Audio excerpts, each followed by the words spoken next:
Hey sixth graders, just a quick tip on some of the made up wonky language in Jabberwocky. So on page 378, they talk a little bit about author's style, right? So not like the clothes they're wearing, but the way that they write things and tell you things. And it says invented language because in Jabberwocky, Lewis Carroll invents his own sort of language. And sometimes it's kind of hard to figure out what he's saying, and other times we can pretty much figure out the general idea. And we as people already pretty much know how sentences work by the time you get to sixth grade. You know, it usually starts with something, right? That's the subject. And then the subject does something, so that's the verb. And then there are describing words that describe the way the subject is or how they do a certain thing, and that's an adverb, right? And so that you can add extra things to the sentence, and you're learning all about that in grammar. So learning about the structure of how sentences are set up, it's called the syntax. And you can use all of those skills you've already learned to figure out what Lewis Carroll is saying. So on page 378, they explain this, but I'm just going to show you some examples on the board so you can visually see it and you can hear me saying it. So if we were using the beginning of the poem and they use the term the slithy toves, well, what the heck are those? We know what the word the is, right? And the is an article that usually talks about a thing, a noun. So we know that there is going to be a noun in here.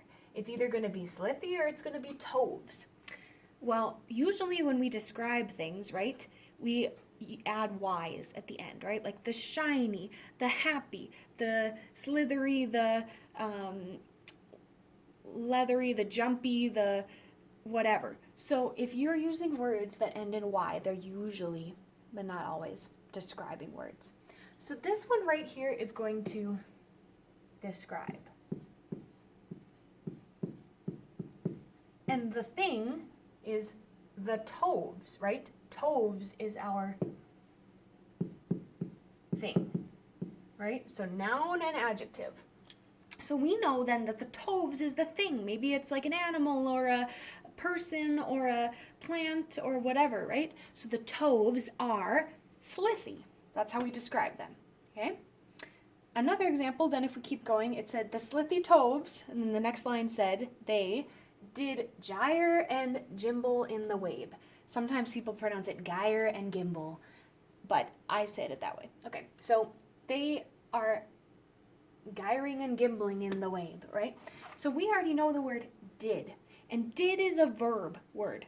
So we're figuring out what did they do. They did gyre and they did gimble or gimble, right?